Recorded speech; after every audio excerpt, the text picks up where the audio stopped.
Hello दोस्तों, स्वागत है आप सभी का। आज हम जो है अपनी चर्चा करने वाले हैं कि गुरुदेव का जो गोचर है वो 7 नंबर लगन यानी कि तुला लगन के लिए किस तरीके से फलदायक होने वाला है। पहली कंडीशन ये है कि कुछ लोगों को ये डाउट आ रहा था कि कहाँ से देखना है, मतलब चंद्रमा की प्लेसमेंट से ध्यान दें या फिर लगन की प्लेसमेंट से ध्यान दें। देखिए, अगर हम बात कर रहे हैं लगन तो इसका अर्थ होगा कि आपकी कुंडली में इस समय मैंने जहाँ 7 नंबर लिखा है वहाँ पर आपका 7 नंबर लिखा होगा। अगर बात करें चंद्र राशि से तो चंद्र राशि की स्थिति में आपका चंद्रमा इन 12 भाव में कहीं पर भी बैठा हुआ हो सकता है, लेकिन जहां पर भी वो बैठे होंगे वहां पर 7 नंबर लिखा हुआ। इंपॉर्टेंट चीज ये है कि 7 नंबर यदि ये पहले भाव में लिखा है तब यह आपके लिए 7 नंबर यानी कि तुला लगन लिब्रा एसेंडेंट की कुंडली मानी जाती है। अगर मान लीजिए यहाँ पे 7 की जगह कोई दूसरा नंबर लिखा है लेकिन चंद्रमा जहां पर बैठे हैं वहां पर 7 नंबर लिखा है, तब भी आप इस वीडियो को यूज कर पाएंगे। तो चलिए अब चर्चा शुरू करते हैं। मान लीजिए यदि आपका लगन 7 नंबर से या चंद्र लगन 7 नंबर से बन रहा है तो इस स्थिति में आपके लिए गुरुदेव किन 2 भावों के स्वामी बनते हैं। सबसे पहले ये देखा जाए तो तीसरा और एक तरफ होता है छठा भाव। इस स्थिति में अगर मैं बोलूं तो जो गुरुदेव हैं उनका पोर्टफोलियो यानी कि जो भाव है जो उन्हें अलॉट किया गया है वो इतना पॉजिटिव भाव नहीं। एक पराक्रम के लिए देखा जाता है और दूसरा भाव जो देखते हैं हम वो देखते हैं संघर्ष और नौकरी के लिए। तो सबसे पहली कंडीशन कि गुरु को यदि हम 7 नंबर लगन के लिहाज से देख रहे हैं तो हम ये मान के चलते हैं कि उनका प्रभाव जीवन में अगर दशाओं में चल रहा होगा तो जीवन के अंदर थोड़ा सा साहस पराक्रम दिखाने की स्थिति पैदा हो रही होगी, और जॉब के लिहाज से थोड़ा सा ओके ओके कह लीजिए, लेकिन फिर भी कहीं ना कहीं किसी प्रकार से चुनौतियों का सामना करना पड़ रहा होगा। तो अब यहाँ पे बात उठती है कि क्या ऐसे में गुरु को इस लगन के लिए कारक माने या अकारक माने। तो पहला नियम तो सीधे सीधे लगा दिया जाता है, वो ये कि शुक्र के किसी भी लगन के अंदर गुरुदेव का जो रोल है उसे हम थोड़ा सा अकारक मानते हैं। ठीक है, ऐसे स्थिति में जब यहाँ पे गुरु के गोचर की बात होगी तो क्या एक अकारक ग्रह को बलवान होना चाहिए या कमजोर होना चाहिए, क्योंकि उसका जो फल है वो अपनी स्ट्रेंथ के हिसाब से दिखा देगा। तो पहली कंडीशन, इस पर्टिकुलर लगन के लिए गुरु का जो गोचर होता है उसको इस बात पे ध्यान रख के देखना होता है कि जहां कहीं से भी गुरुदेव का गोचर होगा उस पर्टिकुलर चीजों के ऊपर साहस पराक्रम और थोड़ा सा संघर्ष की स्थितियां पैदा हो जाएंगी। इस समय ये गोचर जो हो रहा है वो हो रहा है 1 नंबर राशि से, जो कि इस लगन में सप्तम भाव में आती है। इस कंडीशन में क्या हो रहा है, देखिए पराक्रम भाव का स्वामी और कहीं ना कहीं संघर्ष 6 नंबर जो हाउस होता है उसके स्वामी सप्तम भाव में बैठे हैं, तो लोगों के साथ साझेदारियों में थोड़ी सी चुनौतियां महसूस होने की पूरी संभावनाएं बनती हैं। अब गुरुदेव का ये गोचर जो है इसको देखा जाए तो जब कोई ग्रह केंद्र में आता है उस समय उसे केंद्र का बल प्राप्त हो जाता है, इस लिहाज से गुरु के पास बल अत्यधिक है।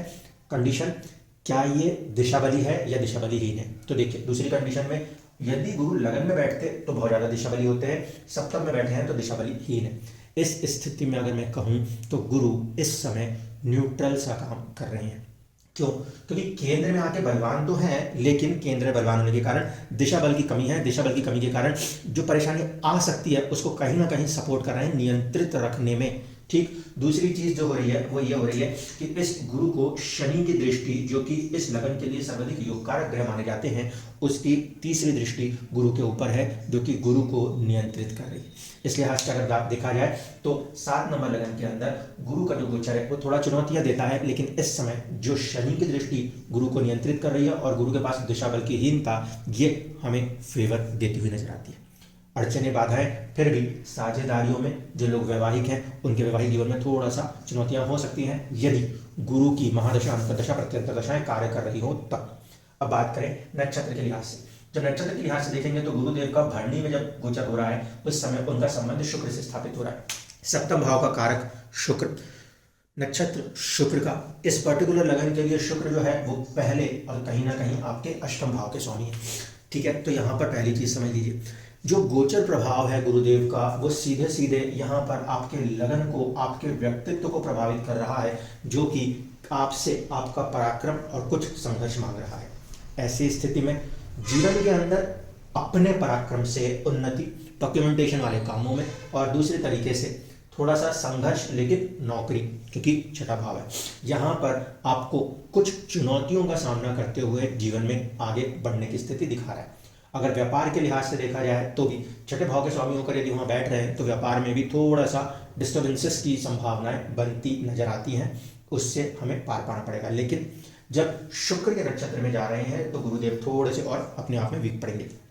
ऐसी स्थिति में हमें सपोर्ट मिलता नजर आ रहा है। कहाँ पर? एक तरफ आपके अपने जो पर्सनैलिटी है, आपकी अपनी जो ग्रोथ है उसके लिए। क्यों? क्योंकि गुरुदेव सर्वाधिक पॉजिटिव प्लैनेट्स माने जाते हैं, किसी भी लगन के अंदर क्यों ना हो। ऐसी स्थिति में गुरु की दृष्टि जो है वो फर्स्ट हाउस के ऊपर ये दर्शाती है कि कितनी भी बाधाएं अड़चने जरूर हों, लेकिन व्यक्तित्व विकास के अंदर आपकी अपनी पर्सनैलिटी, आपके अपने नाम मान सम्मान को बढ़ाने की कोशिश करेंगे। दूसरा, शुक्र के साथ संबंध होने के कारण एक प्रभाव तो अष्टम के ऊपर जुड़ेगा और एक प्रभाव जो जुड़ेगा वो जुड़ेगा फर्स्ट हाउस के ऊपर। यानी कि कुछ न कुछ परिस्थितियां ऐसी बन रही हैं जो कि आपको अंदर ही अंदर परिवर्तित करते हुए आपके व्यक्तित्व को निखारने की कोशिश करेंगे। चुनौतियां हैं, इससे इनकार नहीं करेंगे, लेकिन जो चुनौतियां हैं वो किसी न किसी रूप में आपको आगे बढ़ने का एक अलग मौका प्रदान करती नजर आएगी। अब बात करें नक्षत्र के साथ, तो यदि हम देखें शुरुआत में जो इनका नक्षत्र है वो 3 डिग्री 20 मिनट तक इन्हें सिंह नवांश के साथ जुड़ रहा है। सिंह नवांश से जुड़ने के कारण कहीं ना कहीं ये आपका 11th हाउस है जिसपे की इफेक्ट आ रहा है।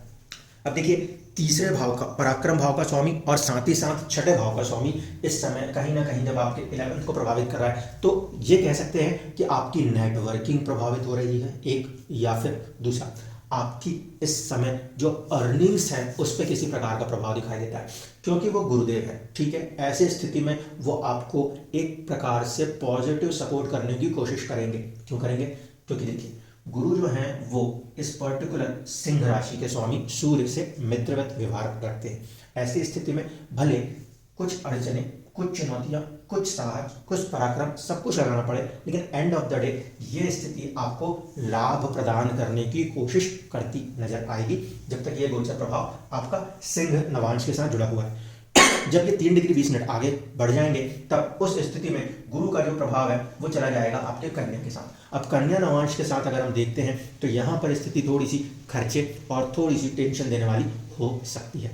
तो जो सेकंड स्टेज होगा इस नक्षत्र में गोचर करते समय, उस समय पर कुछ समय के लिए 1 से 1.5 या 2 महीने की अवधि के लिए थोड़ा सा एक प्रकार से खर्चों की अधिकता या किसी बात को लेकर चिंता बनी रह सकती है। इसके बाद जब अगला गोचरी प्रभाव आएगा, यानी कि फिर 3 डिग्री 20 मिनट आगे बढ़ेंगे, उस स्थिति में गुरुदेव जो हैं वो सीधे सीधे आपके स्वास्थ्य को, आपकी अपनी पर्सनालिटी को प्रभावित करते हुए नजर आएंगे। अगर ये लगन है या ये चंद्र राशि है और इस राशि या लगन के अंदर गुरु की दशाएं चल रही हैं तो इसका अर्थ सीधे सीधे ये है कि व्यक्ति इस समय अभी कहीं ना कहीं किसी प्रकार के या तो कर्ज या शत्रु, रोग, रिपो ऋण की जो स्थिति है उसको लेकर और साथ साथ अपने साहस पराक्रम को लेकर आगे बढ़ता हुआ नजर आ रहा है। ठीक है, अंतर दशाएं यदि शुक्र की निकल जाए, शनि की निकल जाए तो थोड़ा सा सपोर्ट जरूर मिलता नजर आएगा। तो जब गुरुदेव का गोचरी प्रभाव 7 नंबर नवांश या 7 नंबर की राशि को जोड़ेगा उस समय वो शुक्र के अधीन फिर से हो जाएंगे।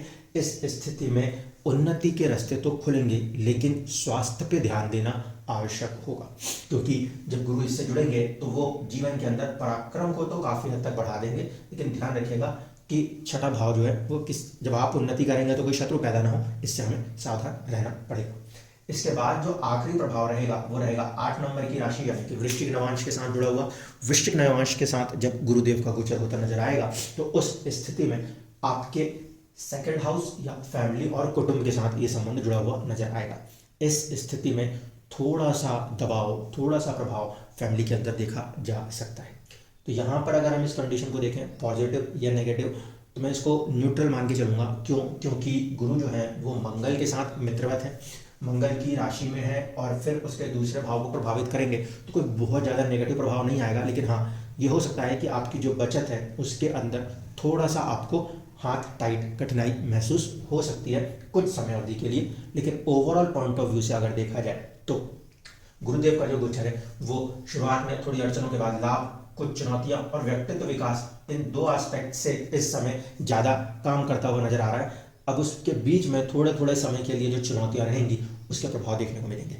आगे जाकर जब अप्रैल मई में ये ग्रह गोचर अपने भाव को बदलेगा उस कंडीशन में तीसरे और 6ठे का स्वामी जब 8वें में जाके जुड़ेंगे तब जीवन के अंदर फिर एक नए सिरे से परिवर्तन की स्थिति उत्पन्न होगी, जो कि आर्थिक उन्नति के द्वारों को और ज़्यादा विकसित रूप से आगे बढ़ाने की कोशिश करती नजर आएगी। तो इस समय की अवधि के हिसाब से मैं ये मान के चलता हूँ कि छोटे छोटे प्रॉफिट्स एंड लॉस की ड्यूरेशंस बीच बीच में बनते रहेंगे, लेकिन अगर कंप्लीट ओवरऑल प्रोस्पेक्ट्स की बात करें तो मुझे लगता है कि जब गुरुदेव का गोचर अष्टम भाव से हो रहा होगा, उस कंडीशन में त्रिक भाव के स्वामी त्रिक भाव में बैठ के आपको आर्थिक उन्नति की तरफ ले जाने की कोशिश करते नजर आएंगे। इसमें एक बात जरूर ध्यान रखिएगा कि खर्चे तब भी बढ़ेंगे, लेकिन उस समय आपकी आमदनी, आपके प्रॉफिट्स में क्योंकि ग्रोथ आ रही होगी, तो फिर उन खर्चों के बढ़ने से चिंताएं हमें कम होती नजर आएंगी। धन्यवाद।